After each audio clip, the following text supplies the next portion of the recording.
spent my first 15 years trying to get out of the woods because I thought it was horrible.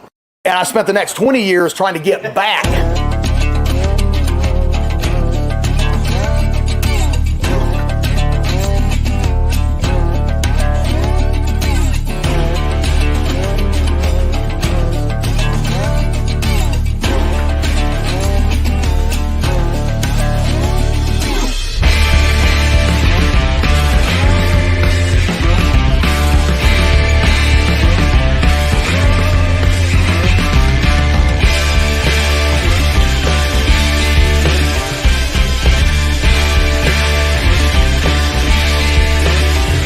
The truth of the matter is we need to be well-rounded individuals like our forefathers were.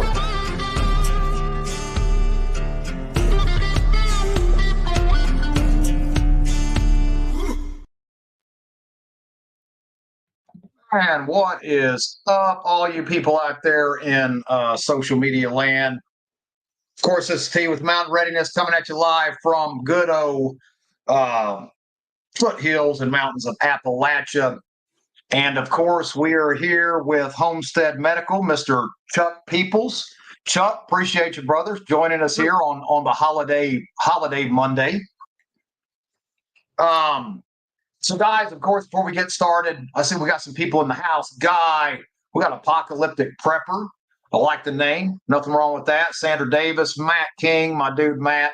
Of course, guys, like, share, subscribe, ring bells, comment, do all the things that the algorithm gods want us to do, so they shine favoritism upon us and push our platform out there so more people can get involved with what we're doing. And Labor Day. So first off, Chuck, thanks for coming, man. Sure. And Labor Day, I don't know why I'm doing a live on Labor Day, but I was like, yeah, why not? Why not? There's nothing better to do. It's either that or sitting around on the couch staring at the boob tube or something. But right. I was not aware of the history of Labor Day, to be completely honest. Are you? Do you know the history behind Labor Day?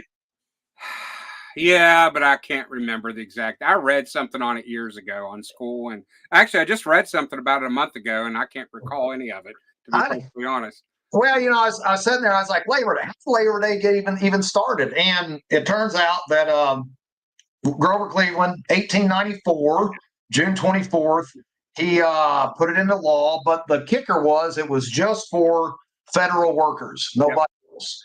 And leave it to the federal government to just put the screw to the common man. That's so right. It wasn't until decades later that the average Joe that really needed the break was able to have that Monday off. So I thought that was pretty cool. Just a little info on there. And of course, Byron Russell, Black Armored Guns, guys, if you want some awesome stuff. And let's see, Graybeard Syndicate on YouTube.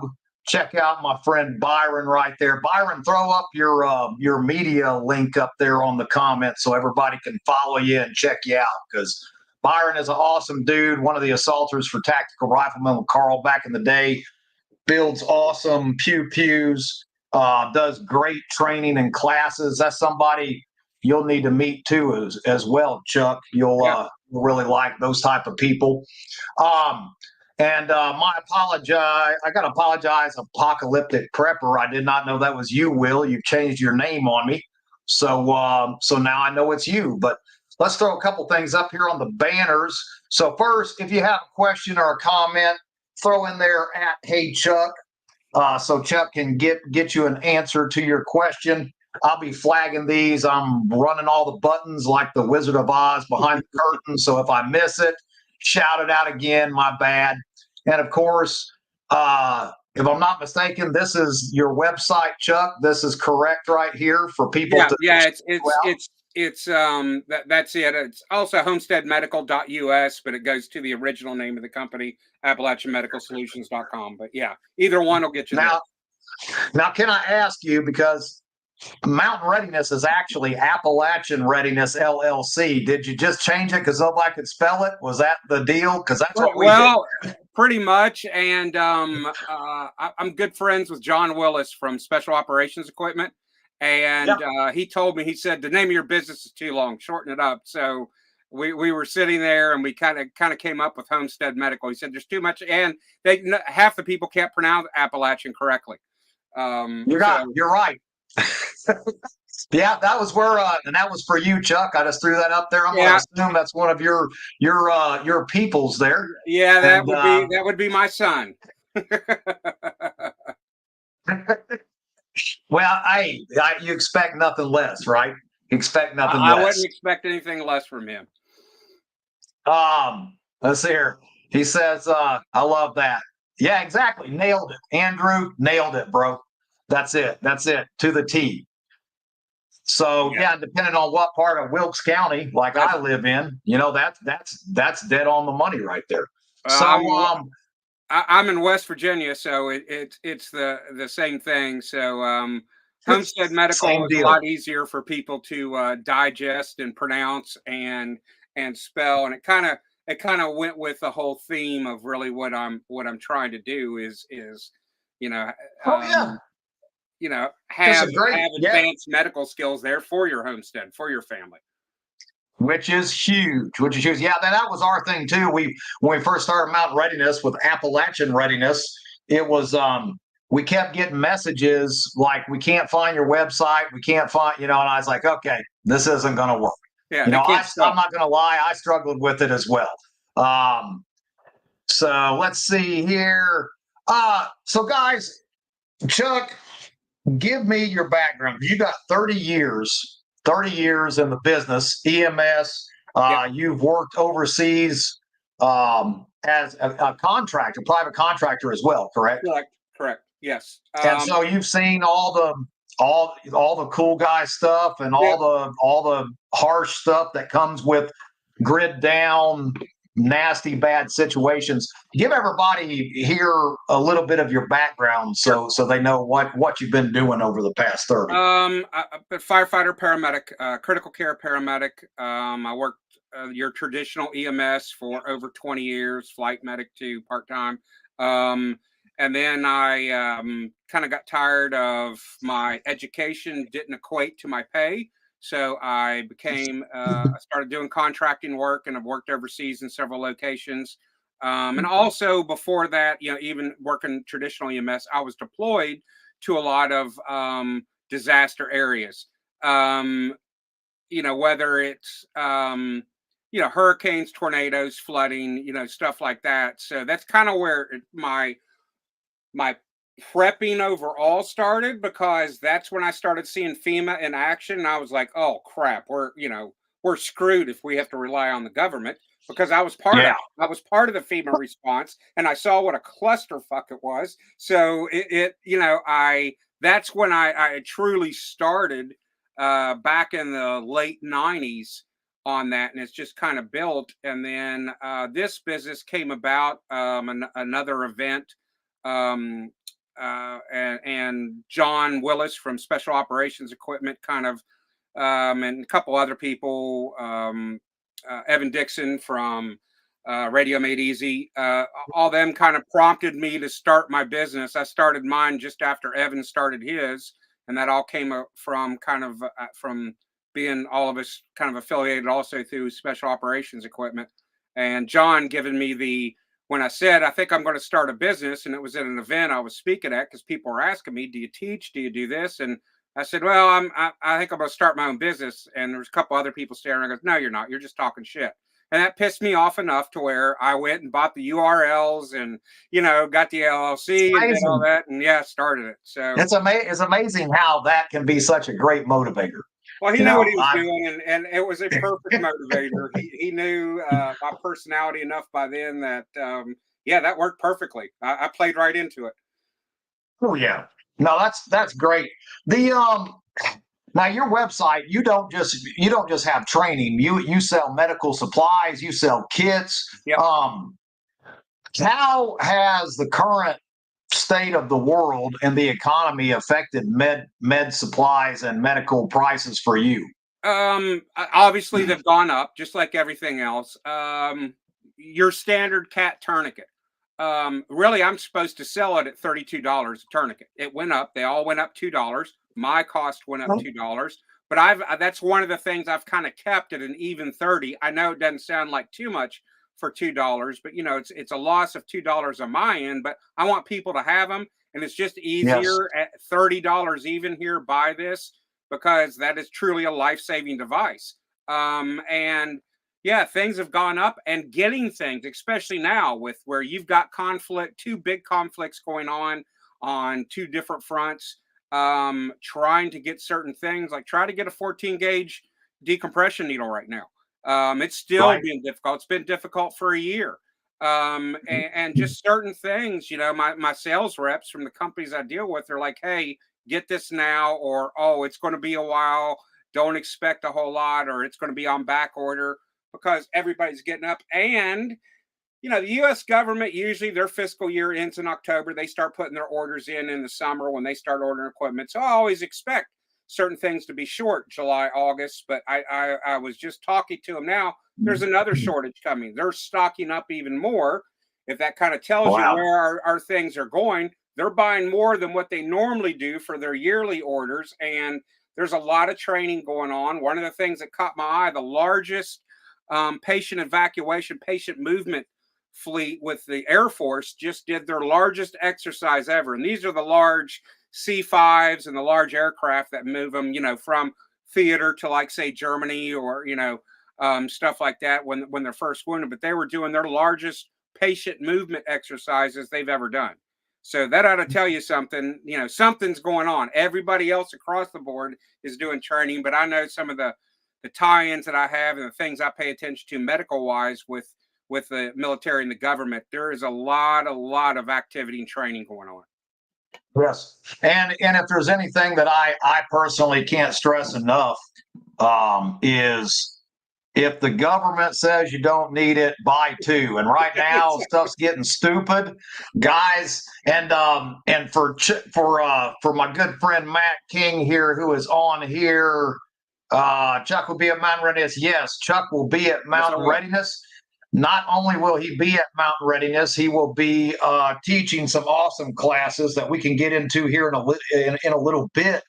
But yeah, he's going to be there, and he's going to be vending. So who knows? Election right around the corner, guys. This could be your last chance to stock up on some stuff that you may need.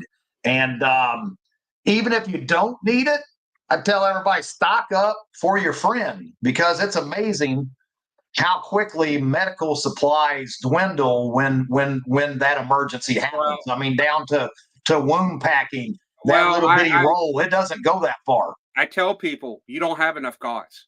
I don't care if you ain't got enough, because if you've got to take care of a moderate wound for a month that you're packing, doing wet to dry dressings, and that's some of the things I go over as far as long-term wound care in some of those classes, you'd be surprised. You'll go through a tremendous amount of gauze, just regular gauze. You don't have, it's little things like that. And one of the most used things that you'll use, Band-Aids. Buy Band-Aids. That's going to be one of your most used things. It's little things like that people don't realize. And that's just some of the things, since he asked about Mountain Readiness, that's some of the things I'll be going over, is avoiding some of those pitfalls and what you actually need, what you're really going to need, instead of maybe a lot of the cool guy stuff. You don't need 1,000 decompression needles. But you need 1,000 rolls of gauze. You need cases of that.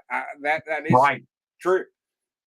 No, for sure. Now, do you do anything with like the fish antibiotics or anything like that? Just offhand, do you carry anything like that? No, you can't now. You have to actually have June, I think it was 10th or 11th of last year, not this past, but the year before.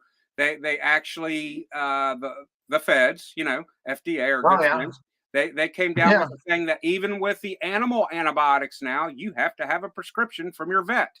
Now, there is still a few things you can find out there that's still left, but it's very difficult now. You know, like you used to be able to go into Tractor Supply and get anything, but there's a few things that you can still get, but antibiotics is increasingly difficult to get. I kind of recommend people, if you want to stock up on antibiotics, go with a company like Jace Medical or Contingency Medical or something like that. These things you can do telehealth with, and they'll set you up and give you the actual medications. Because I had somebody contact me the other night. They had an infection. They had some. Well, they may have had some fish antibiotics. Let's just say their dog had an infection. They had some. Yeah, the dog had an infection. And they were asking me about the fish antibiotics they had, and the normal dose that you would normally take for that was actually twice as high for humans than it would. So a lot of people may not understand that some of that stuff it's not dosed correctly for human consumption. Some of them are, but there are some out there not. And this is a very common broad spectrum antibiotic. There's a little education, and that's some of the stuff I teach. Also, I actually teach some pharmacology, basic pharmacology on dosages to take care of your livestock. Right. Exactly. Right, exactly. No, we're super excited about that, because now you've worked overseas in some grid down, just complete shithole scenarios. What is some of the stuff? Because yes, here in the world, in the good old U.S. of A., we are all guilty of that. Can't happen here, right? Maybe. I've been in the preparedness movement most of my life, and I've been hearing that the world was going to end since I can remember. There's always something every year is going to kill us, or the world. Every year we're going to die. So I'm going to tell people kicking doors and all this stuff going on. But the stars have aligned, unfortunately, and with all the just complete powder keg that the world is currently in.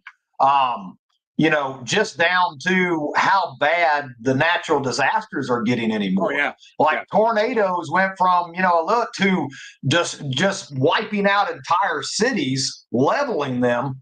And who knows, maybe it's DARPA, maybe, I'm not going to say what it is, but whatever it is, it's getting worse. So under the grid down, what did you see overseas? I mean, what was the stuff that really took people out? I mean, just to be blatantly honest. Initially, in a disaster type scenario like that, you're going to see the trauma and stuff like that. But what you're going to see is a couple of things. Number one, your normal hospital, medical services, first response services, your police, fire, EMS, all that, it's going to be non-existent, because guess what? It affects those people there. So you've got to wait for somebody to come in. And in other countries, they're not coming unless it's somebody like the U.S. or the Brits or somebody like that is bringing something in, other countries. But in this country, you've got to wait for FEMA. Well, let me explain something to you. The whole 24 to 72 hours of FEMA response is non-existent. I work for FEMA. Trust me, it's not going to be that. So you're telling me that all that NIMS compliance stuff that I did with the fire department, I wasted my time? No, well, okay. Yes and no. How it's supposed to run, it never runs that way for the first 24, 48 hours when you actually get people there. It's getting the people there. And then when they get there, there's always headbutting and there's always fighting of who's going to be control and how it's going to run before it starts running smooth. And usually it's the lower ranked people who are going, and let these guys argue. We're just going to go out here and do some shit. And that's usually how it gets started. Second of all, what you're going to see is supplies, of course, is important, but then you're going to start dealing with things you don't normally see, like dysentery. You're going to see things like this that pop up very quickly, because one of the first things to go are sanitation. People all of a sudden don't think about keeping themselves clean, and they don't stock up on things like that. They don't think about, I've still got to clean. I've still got to, I've still got to wash my hands. You'd be surprised how quickly, and I always kind of joke about is how quickly people become savages when your normal life is turned off. You got it. And you got it. I've got it. The first 15 years of my life, most everybody on here knows, but my father went off grid right before I was born. And so, we were, pooping in buckets and living in tents and all this kind of stuff, and just learning how to function in that type of scenario. Which, look at Hurricane Katrina. That was a great. I was actually watching some videos just the other day of when they were going door to door, taking everybody's firearms, Yeah. and violating everybody's constitutional rights with, might as well call it martial law, because that's what it was. And the funny thing was, that wasn't actually in New Orleans. That was in a parish right outside of New Orleans. And that was the sheriff of that parish, which they call their counties parishes. Yes. And they were doing that. But I was at Katrina. And let me tell you what, there wasn't a functioning hospital in the city of New Orleans. Now, this is the city of New Orleans, one of the largest cities we have in this country. A functioning hospital for over 6 weeks. People died of the simplest things because there was no help. The only help was the hospital ship Comfort and Mercy that was parked in the bay. Right. So, well, on the other side of this is then you throw on just the unfortunately, just like you said, for Alan Kay, I've gotten to know very well, and his saying is 3 days to savage. In 3 days, everybody goes from being a civilized human being to savages. That's absolutely 100% correct, and I've seen it more than once. That is he could not be more right. That is a proven, in my opinion, that is an absolutely proven opinion. And growing up like that, of going long periods of time without eating and rough conditions, just the lack of electricity, running water, and AC. When an air conditioner. I was a lead mechanic for the city of Fort Wayne, Indiana, for quite a few years, and we worked for the public transportation, so city buses, and we kept having drivers running their overrides. There's an override emergency button in the buses, and they would blow engines up. They just keep driving. They was just keep driving. So we had the company that manufactures the buses put into the ECM that when the check engine light come on, it automatically shut the air conditioner off. Boom, we got the call within seconds. Right. Something like that taken out of the equation in your everyday life, people get violent just over little things, much less everything grid down. But Katrina, you add the other layer on that, which was the gangs that took over the entire freaking city of Waterworld. I can tell you this: in Katrina, there were because about half of the police force in the city of New Orleans just stopped coming to work. Along with a big portion of the fire department and EMS, because they were affected also. Their families, their homes are affected. And, when something like that happens, you're going to root back to, I'm going to take care of my family. But they stopped coming to work, and there were firefighters and paramedics from the city of New Orleans standing on corners, and the police had handed out shotguns to them. And when we went down, one of the first things that we may have been asked was, are you armed? And we were with, I could tell you, we were with military personnel who were armed. We were with, there were military contractors that were deployed there who flew in at the time from overseas, because Iraq and Afghanistan, we're still going, everything was going strong over there. These guys flew into the airport there because that was the base of operations to bring in everything. And they were still having sand coming off their boots, when they were, feet on the ground. It was pretty, the Superdome was something to be seen. I'd like to say I was actually living in Alexandria, Louisiana, when Hurricane Andrew went through. That was quite a few years, and that was a bad one before Katrina come in and took everything out. But seeing that kind of stuff go on, just natural disaster wise, not including what the other challenges that we're going to be facing here, I believe soon, is if once you see stuff like that, you realize, wow, we are teetering on a very just a thin line from a collapse. I mean, and our economy, I don't know. The economy, to me, should have already failed, except for that the higher powers that be are the ones printing the money. So I think that's the only thing that's holding us up at this point. They're still printing money and sending it overseas to try to keep the dollar alive. Yes. Yeah, you're going to see, on things like that, it's a powder keg. Like that match, and within 3 days, things really, people have kind of a bubble You know, and you can't always plan because, you know, weather changes. I remember a few, just, I don't know, 2 or 3, 4 years after Katrina, there was another big hurricane, which was Gustav, was going to hit and wipe out New Orleans again. So they evacuated New Orleans, everything, buses coming out. I was there for that. Well, the hurricane turned at the last minute and hit Baton Rouge. So I was in the first group that rolled into Baton Rouge, and they were unprepared. And I remember seeing we were going to a hospital first.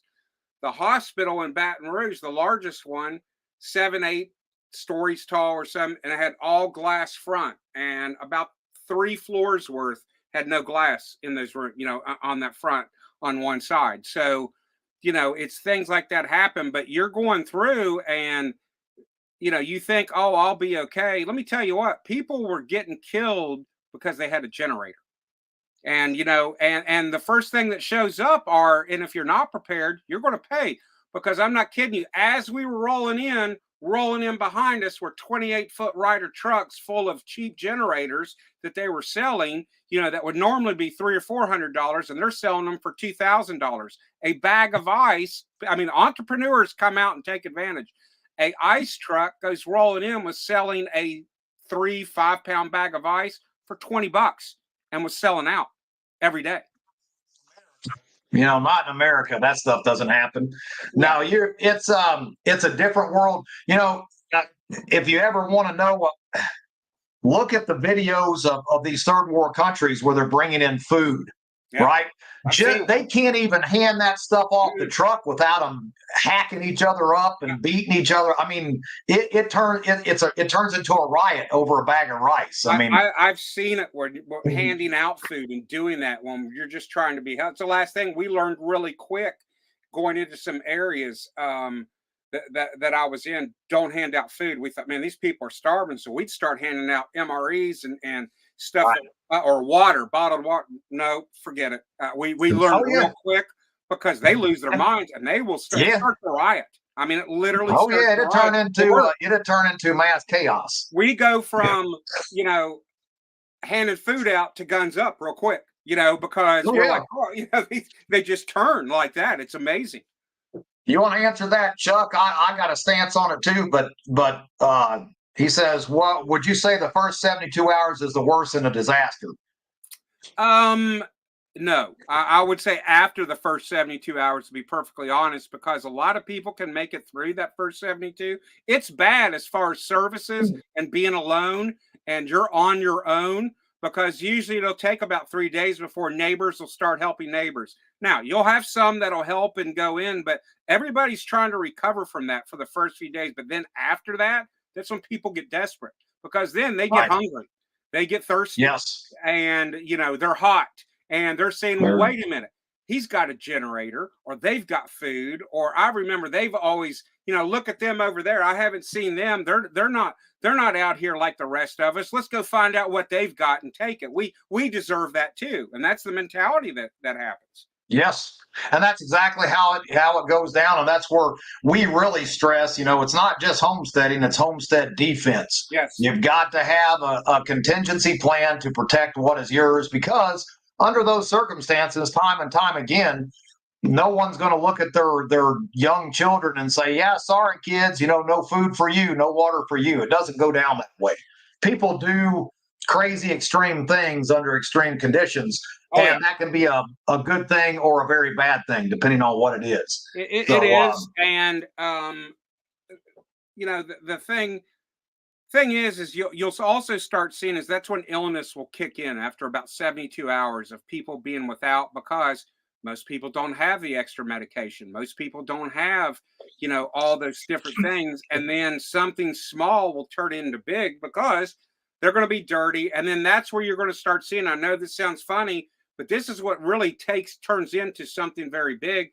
Your food safety. After about 3 days, food starts going bad that you had in the refrigerator trying to keep cool or whatever. And people don't have enough fuel stocked up for their generators, you know, and things like that. So they start running out. Food starts going bad. They eat it. That's where you starting to really start seeing illness, not injury. Yeah. You're going to see the illness. And that's what you have to take care of long term. And if you're not prepared for that and you don't have the supplies, people will die over the simplest little things that you'll think, well, that'll never happen here because we've got doctors or we've got this. No, all that goes out the window in times like that.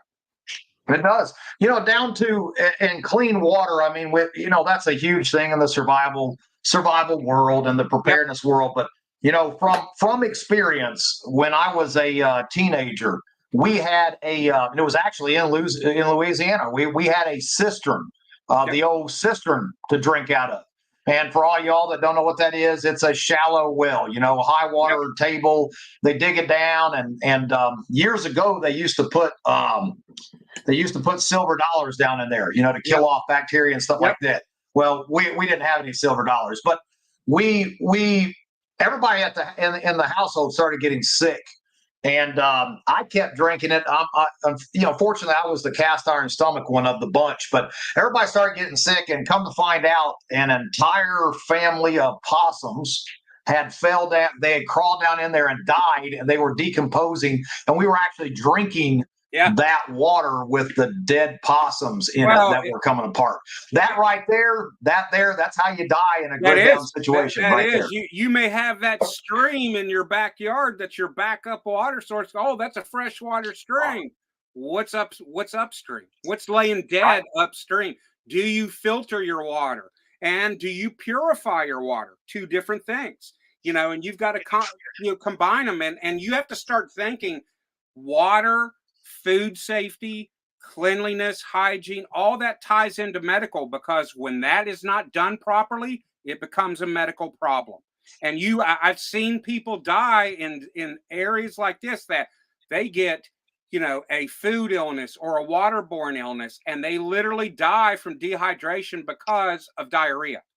And they don't know when to stop, or they stop it too soon, and that bacteria stays in there and then goes systematic, and they become septic and die. So there's education. There's an education line that you have to understand, because when I first became a paramedic and even working the typical 911 stuff and emergency stuff, I never thought as a paramedic I was going to be responsible for food safety, water safety, sanitation, that I would have to know how far does the latrine need to be away from our water source when we have to dig one out, and that I'm going around and making sure, is the latrine clean? Are people using basic hygiene safety? But that in all reality, you have to have that and have that knowledge of what to do and when to do it.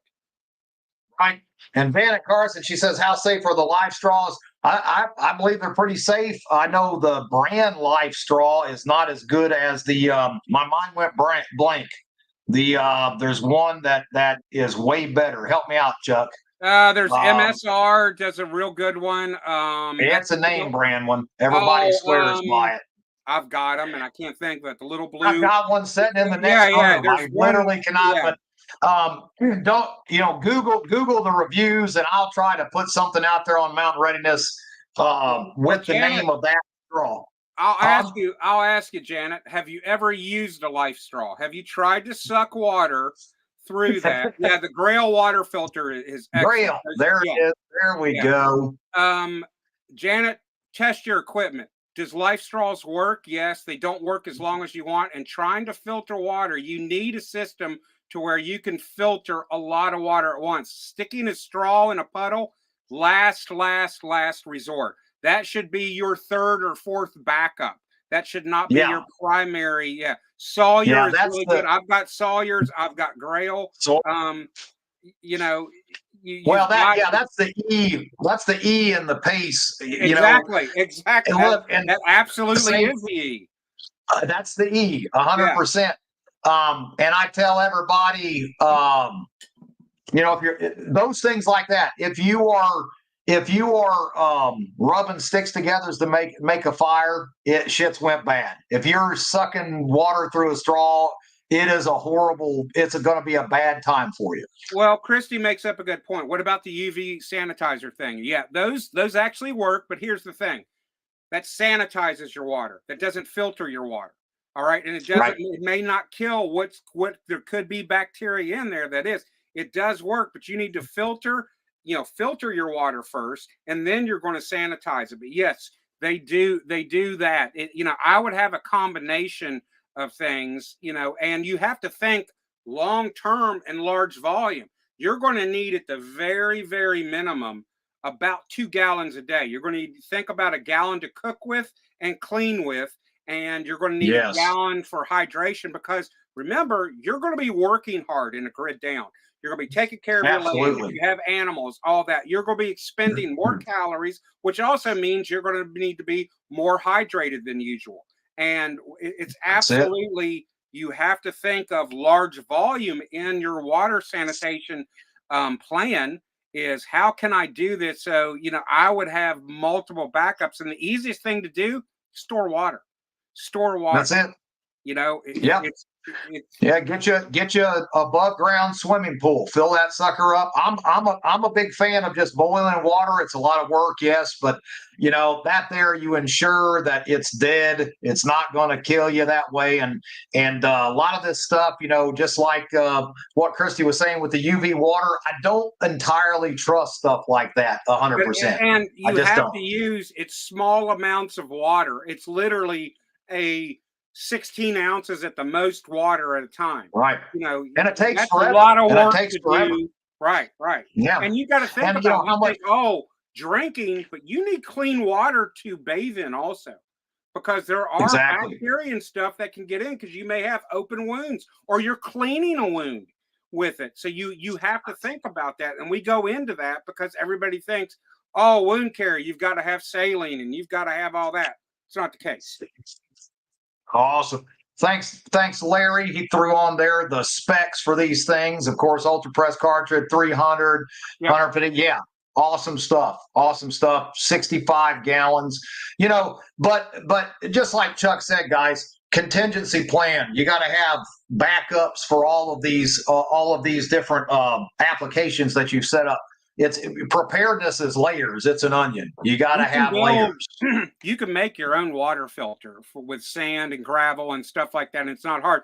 And that's probably your best bet to do for large volume, like when you're collecting rainwater or whatever you store it. When you start filtering that out, you can pre-filter it as you collect it. And doing those things, have 55 gallons of clean stored water. You know, tap water, it's real easy. When you drink that gallon of milk or whatever storage you have, clean that out real good and store your water from the tap in there, because it's already clean and you don't have to do anything else to do it, because that has already enough chlorine and stuff in it that you don't need to treat it. You could just fill it up, store it properly, and then you leave it alone and you're going to have water. Nothing else is going to grow on that if you have the right container. Absolutely. I'm going to put a plug in for our good friend Pete Robertucci, who's going to be doing a class over at Troy's Gate. Have you done any research on Troy's Gate, Chuck? I have. Yes, I have. So Monday, all you instructors, if you guys are game, I'm going to take you guys over there and check it out if you are interested. Life-changing, game-changing. I mean, for that type of training, you're just not going to see it. But let me throw this up for him because guys, I believe Pete only has one spot left to this class. So check it out. Here's Pete with his a little demo when he ran through Troy's Gate. And, of course, you can get look under Pete Robertucci or Eden Army on Facebook, Instagram, all those places, and sign up for that last spot.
And that is some awesome stuff right there, I will tell you. I've been there. I can't even count how many times. I love going. It's one of those things that you should go at least once or twice a year just to keep that edge. I mean, it is phenomenal what the human mind is capable of.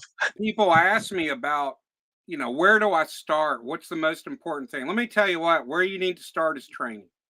Because when you go to training, you're going to know what equipment you need, what really you need, because a good instructor, and vet your instructors, make sure it's actually somebody who's been there, done that, and knows what they're talking about. 100%. And I'm not knocking people, but there's a lot of people out there right now teaching medical classes, how to put a tourniquet on, how to do this stuff. And let me explain something to you. They're teaching it wrong, and they've never done it. They don't have an ounce of medical training in their background except for some of the same class that they're teaching. They've just taken a lot or been there. And so vet your instructors, but your training is one of your biggest tools you can have. You can have a warehouse full of equipment. If you don't know how to use that shit properly, it's useless. You're just going to die. So take good training and keep training. Take multiple training and build layers of training will equal your layers of preparedness. Absolutely. Couldn't have said it better. Here at Mountain Readiness, we push big time the concept of test your gear. Yep. If you have a rifle, make sure you're shooting it on a regular. If you have a kit, put it on and walk around the house in it. Go out to the range with it and do a tactical rifleman. Love those guys. Yep. They have part of their class called gun yoga. And you are upside down, sideways, laying down, standing up, running. You will be surprised how quickly you find out that those pistol mag holders for these dudes with a little bit more midsection, those mag holders don't go right up front. They just don't. So, but the last place you want to find this stuff out is when it counts. And iron out those deficiencies when it's just training. People take training, but here's the thing. They're carrying medical gear right now that they've never opened. You'd be surprised how many people that come through my different classes I have, and they've never opened the pressure bandage that they have in their medical kit. Well, I don't want it to go bad. They don't know what it looks like. So how could you know how to use it? People are still walking around in their medical kit with their tourniquets in that plastic wrapping. Guys, you've got 60 to 90 seconds. You really want to fuck around with 20 seconds of doing that stuff? I mean, you've got to train with your equipment, know your equipment, and a good class. Like in my class, when we go over pressure bandages, I have, 6 or 8 different types of pressure bandages and makers, the most popular ones, so everybody can see. Here, this is North American Rescue. This is the Olays. This is what your standard Israeli bandage looks like. This is what so-and-so has. This is, and go through. So whatever you pick, wherever you buy from, what you're using. And then you figure out, well, man, I like this one a lot better than this one. That, this has a lot more features, or I can use this easier. It's a lot of different things of playing with your equipment and testing. People have bug out bags. How many of you all have actually put your bug out bag on and walked a long distance with it? You'll figure out real quick whether or not your pack is packed right. What your weight balance is and how it's rubbing and where your shoulder straps are and your waist strap and your sternum, if it's adjusted quickly. You'll find out very quickly. Real quick. Yeah. 5 miles. That's a happy place. I went. Yeah. Let's see, it's been a bit, but I did what was it, almost 17 miles with mine. It's been a bit back, but I was shooting for 20. It got too late, and the pack was a little bit heavy. And I went, 20 is kind of the max for me. I'm a 6'1", 250-pound dude. Like, I'm not going to be humping out no 35 miles a day. It's just not going to happen. I found out some stuff about that. So yeah, take a whole day, throw that pack on, get out there and get jiggy with it and see how it works out. We had a question here of, let's see here, where we're at. So there's a good question. Chuck, I asked everyone here, what's your EDC? I'm going to assume we're talking about everyday carry for medical, for the medical world. I carry a jelly bean dispenser every day and a reload for that jelly bean dispenser. So of course I carry medical. I literally carry, I don't go out of the house. It actually sits on my wallet when I put all my stuff together and I take it out of my pockets. I always have a tourniquet. I always have uh, an IFAC on me, a medical pouch, whether it's an ankle rig or this. This is something I sell, the pouch and all. And this is everything that will kill you in 5 minutes or less is in here. I've got, pressure bandage, wound packing gauze, a nasopharyngeal airway, chest seals, a needle decompression, and some duct tape, because I put duct tape in every single one of my medical kits, no matter how small or big. Yes. It fixes everything. But I carry medical on me everywhere I go, and that's on body. That's not in. Yes, I've got a bag. Yes, I have more stuff in my vehicle, but that's to get me back to my bigger kits. That's my first layer of my medical protection. And I carry the typical, the knives and all the other stuff in your pockets that everybody else does. But I always carry medical, and if it's not this, it's an ankle rig. Like in the wintertime or anywhere I'm wearing long pants, I'll have an ankle medical rig. And people say, well, that's big. There's no excuse not to carry medical. This isn't big. This isn't, and this is everything that will kill me in 5 minutes or less I have on my body. Yes. And at the very minimum, good unless you have it. Yeah, at the very minimum, it's a tourniquet. My likelihood of using a tourniquet is very small. I mean, that's not an injury. An actual true extremity arterial bleed is a rarer injury. But when you need it, you've got at the most 90 seconds. Yes, you'll bleed out in 3 minutes. You'll be unconscious from blood loss in 60 to 90 seconds. So once you're unconscious, you're dead. That's pretty much so it. Game over at that point. Yeah. Game over at that point. We also had one, Sandra was wanting to know, do you know a trustworthy place in Canada to get meds?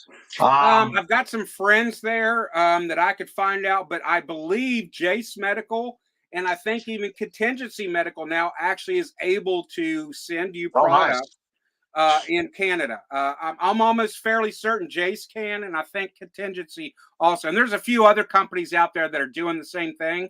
You used to order medications. You could order antibiotics from Canada years ago and have it shipped to your now, Canada, as we know, has done a complete 180 of things. Went downhill. Yeah. We used to go over to Windsor all the time back in the day when you didn't even need a passport. Right. Now, not so much. It's kind of went. So let's see what Christy says. What's the best hot spots, foot blisters other than duct tape? Moleskin. I have not actually used moleskin. I use duct tape. But maybe I should try some moleskin. You can use duct tape, but really moleskin is your best bet. I carry it because I'm a medic. I've always, somebody's always come to you, and all my kits that I carry in the field, I have moleskin in, and I keep it in all my kits, everything, all my bags, just because it's cheap and it's easy. So it's something you have to have, because no matter what, the right socks, the right footwear and stuff, after you walk a while, you will develop hot spots, especially if it's hot, you get your feet wet, whatever the case is. You got to take care of your feet. You have to foot powder, changing your socks, change your socks, drink water, take some Motrin. It's the same old thing, but you have to do those things. Well, prep wise, I'm a big, as I've been ASE certified heavy truck mechanic for close to 30 years now. And as a road service technician, you were always crawling in ditches and in the rain. There's no slowing down. So, my truck is always outfitted with my get home bag for my truck, tire patches, but extra socks, extra shoes, extra clothes is always in my truck when I roll.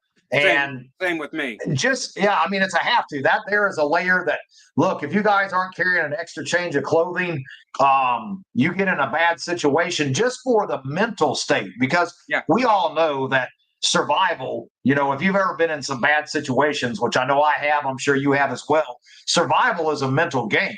It's not just what gear you have and stuff like that. So there ain't nothing better than getting out of wet clothes and putting dry socks on and shoes on. Just mentally will push you to where you need to be to get to where you need to go. And that goes back to what I was saying earlier. Your cleanliness, that sanitation for yourself.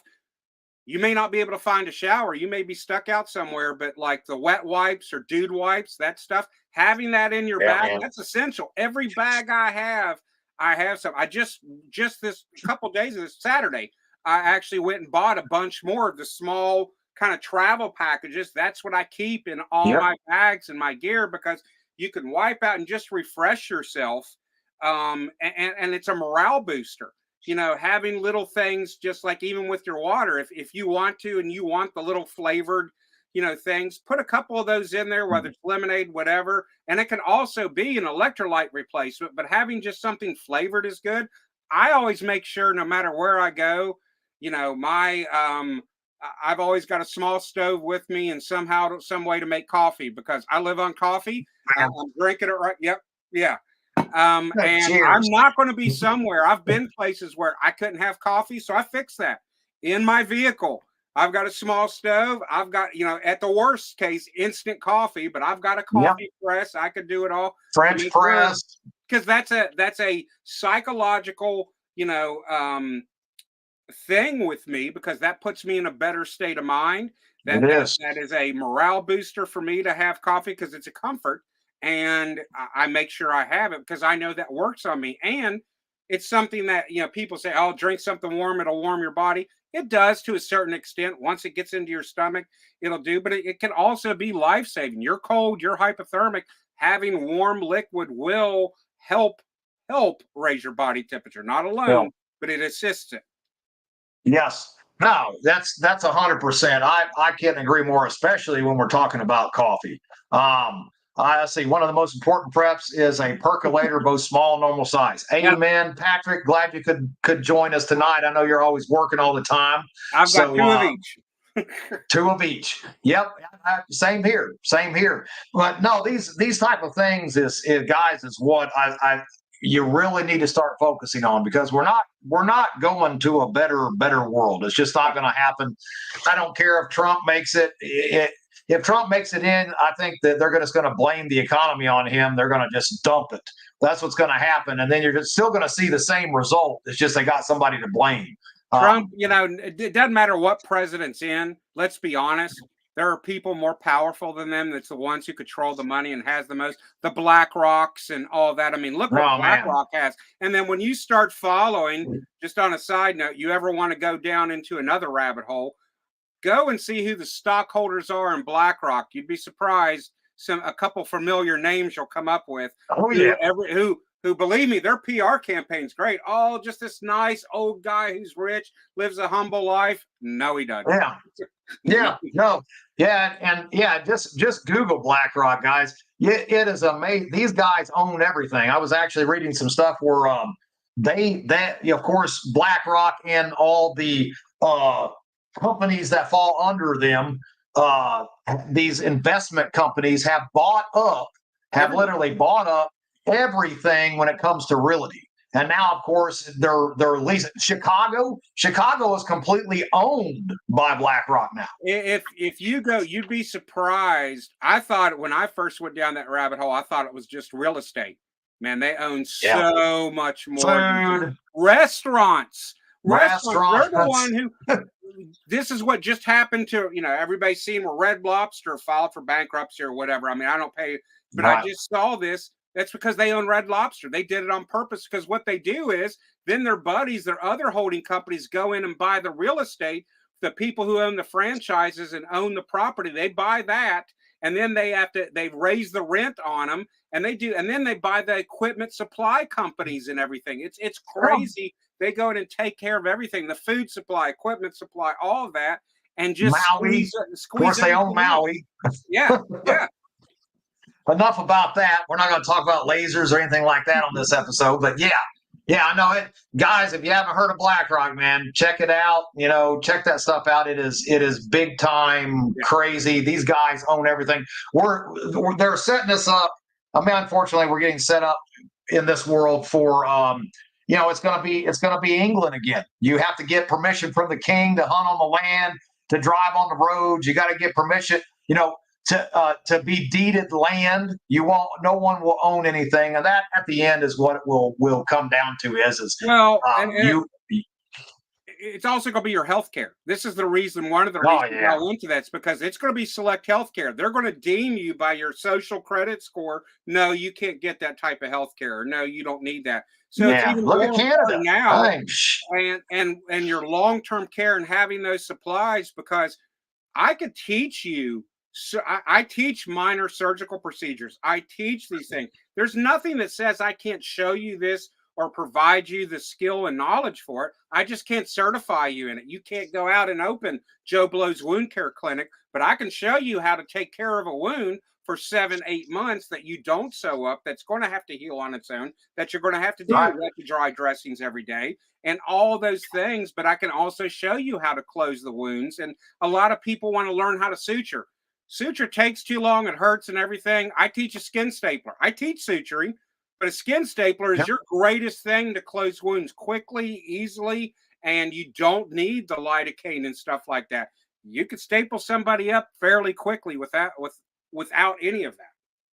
Yeah. Well, and let's go over some of the stuff at Mountain Readiness that you'll be doing, because, advanced wound care and suturing and things like that. I've got a kit. I've got the staple kit and all that stuff just in case. I actually stitched up my arm Yeah. many years ago with nothing whatsoever. And I was carrying an armload of wood, and there was a big nail sticking out. And when I threw it, it hooked and ripped the whole thing. Looked like the Terminator. Yeah. Little tendons and ligaments moving around. But I took cat the old cat gut like horse stitch kit. It's what it was, and stitched my arm up with it. That's something that a lot of these people, it's great to know how to suture, but sometimes you do more harm by sewing that up. You do. Um, You got to evaluate the the easiest thing I can teach you is how to close the wound. It's everything you do beforehand is the most important. You've got to evaluate that wound. You've got to obviously clean and disinfect that wound, and you may have to debride it. You may want it. You'll be able to close quickly, or maybe a delayed closure. You may not be able to close at all. You may have to do several debridements depending on the tissue damage that's inside, what cut it, the type of laceration. So there's a lot of information and skill you need prior to closing it. Closing is the easiest part. It truly is. I could teach anybody how to do a running stitch, or Right. simple things, but that takes two hands. What if you're the only one there? A stapler, you could do with one hand. You truly Oh, can yeah. close a wound with it with one hand, and a little bit of assistance and knowledge. But the other thing is also devices where you don't need any of that. All these things that are coming out that you see, the zip stitches and stuff like that. Yes. I show those. I'm representing one company, Closix, that I'm doing, and I'm actually going to have some of that with me to show how and demonstrate how those work. But the other thing is, I can show you how you could sew a wound up that you'll never put needle in the skin with duct tape and either, fishing line or dental floss or something like that. I'll show Yeah. you some true ditch medicine things where you're very low on the resources you have, but how you can still effectively do treatment with things. A lot of it's common sense. You just haven't been made aware of it. And a lot of people have, our modern medical industry is really good about making all this seem like, oh, it's rocket science. It is. It's not. It's skill and knowledge. It's just showing you that skill and knowledge. And I try to simplify a lot of it to where it comes down to onto that level. If you haven't had medical training, that you could show and know and confidently do this, to help your family, your teammates, yourself, whatever, in true life-saving things, because that cut may not be a big deal right now, but if you don't properly clean it, take care of it, it'll get infected. You then become septic, and then it goes through your bloodstream and you die. It's that simple. Absolutely. And that's what's going to get you before the gunshot wound and all that stuff. Oh, yeah. No, it's that kind of stuff, and contrary to what everybody thinks in this world today, because we've been brainwashed and programmed to believe it, Yep. Our ancestors were keeping themselves alive way before the AMA was ever started. Yeah. Honey, to this day, honey is still used for wound care. It's actually called meta honey. Yeah. So pure honey is one of those things. Your natural herbs and stuff. I don't teach a lot of the herbal stuff because I'm not an expert in it. I haven't done it for 30 years. But I am actually taking classes. I go over some of it, but there's a couple people I recommend you to because I know they are experts in their field. But also it's things like they still use leeches, and maggots for therapy. I mean, this is stuff that's been going on for, honey was found pre-Roman times on people that they used for wound care. So it's been used for thousands of years. And it's little things that I go over like that you could stock up on. And that's one of the things I'll talk about out Mountain Readiness is avoid those pitfalls, what you really need medical wise and what you don't. And then I'm going to show you some things, some stuff, some training you could take and things you can have. And I'm going to bring a bunch of gear and show you gear and different ways to have so you could have your layers of medical protection. Look here, guys, get your tickets because all this is included with Chuck. You get the start to finish. This is the stuff that you're missing out on if you don't come. So make sure to jump on mountainreadiness.com. Get your tickets for this. This is just one of the awesome classes that we're going to be having. And Chuck's going to be teaching quite a few. He's going to have gear there for sale as well. He's going to be showing you all these little tricks of the trade to keep you alive and on a budget, which is huge in this day and age. And I try to keep my prices. I could charge more. I could even charge more for my classes. I have people tell me all the time, you need to charge more. You need to charge more. I know what the economy's like, and I could, but I don't because I want people to be able to have access to this training. Obviously, I need to charge to cover my expenses and cover what it's worth. But, for a weekend class, it's $450. You won't find that too much anymore for a 2-day class that I teach. Most of them are, $600-700. I've seen a lot of them are even up to $1,000. And that's for a 1-day class. And I'm teaching you, you'll start out, you may not be able to even spell CPR, but when you leave at the end of the second day, you're doing minor surgical procedures. You're actually going to do them in my class. And we have to really start prioritizing with where we're going in the world, Chuck. We've covered a whole lot in just 1 hour here tonight. I loved it. It's guys, you got to start prioritizing your preps. Food, fire, shelter, water, security. That's what we got to, and that medical is right there in the dead. That should be one. And I'm not where I should be medically speaking. Comms as well, and that's why. Train, right? Get out there and train. What do you have coming up? You are based out of, I see a lot of them coming out of North Carolina, but where are you based out of? I'm in West Virginia, actually, but I travel all over. I've got classes that'll be coming up here in the future in Florida, Texas, Tennessee, Ohio, Kentucky. I'll be at a couple other festivals before and after Mountain Readiness, but come to Mountain Readiness. Number one, but I'm doing some pre-conference classes at those other events on wound care. But I've got classes, and if you're interested in hosting a class, contact me. If you're in this East Coast area, I require a minimum of 6 people to come. That'll cover my expenses and stuff. But you can host a class. Awesome. I mean, I've literally done classes in somebody's garage. It doesn't take a lot. But we could do it, and contact me through my website, send me a message on any of the social platforms. It's all under Homestead Medical, and we could talk about coming and hosting a class, and I'll let you know what the prices are. I'll be more than happy to train with you. Look there, guys, 6 people. That's actually a small number. I'm gonna tell you that right now, Chuck, because most places is 10 plus. 10 is kind of, and depending on where it is in the country. Like Texas or somebody like that, if I've got to travel, if it's, over a certain amount of travel time and stuff where I've got to add on basically an extra day or 2 of travel, it's going to be 10 people. But in this general East Coast type area, it's normally 6 people. But, I've already been to the Florida, South Carolina, North Carolina, Kentucky, Tennessee, Ohio, Pennsylvania, West Virginia, Iowa, Indiana. I've been to a lot of states. I'll come there. I'll travel to you. It doesn't take a whole lot to host me, and we can work it out. Awesome. Well, guys, we are at the top of the hour. Actually run over a little bit because we are having such a good time.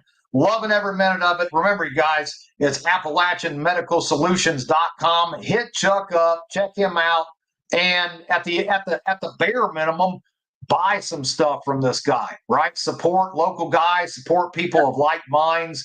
can you buy your stuff from the big box stores? Yeah, sure. But what good does that do what we're trying to accomplish here? That is support each other. And the other thing is if you don't see a kit that I've already got built that you want, just contact me. I do custom medical kits all the time. I'll custom build a kit for you. It doesn't cost any extra. It goes on what components you have on in the kit. I'll talk to you. We'll do a consult. I'll ask you what's the kit for, who's in your family, blah, blah, blah. We'll find out information and then I'll give you a quote. But I've got a lot of different levels of kits and different types of kits coming out. And when I come to Mountain Readiness, I'll actually have one of my newest ones is a dental emergency kit that'll be ready that you could pick up. It's a fill kit because people don't think about that. I don't care how big or bad you are. You've got an infected or impacted tooth. You're insane. And this is not just, some Ambisol. This is tools, the whole thing that you could do some minor dental work. Yeah. And that'll get you just as good as a gunshot will, by far. So, well, guys, we're going to wrap it up. Remember, Mountain Readiness. Chuck is going to be here. Chuck, thank you, sir. Awesome time talking with you. Looking forward to it. Remember, guys, if you're going to move with purpose. Get out there and train. We will see you next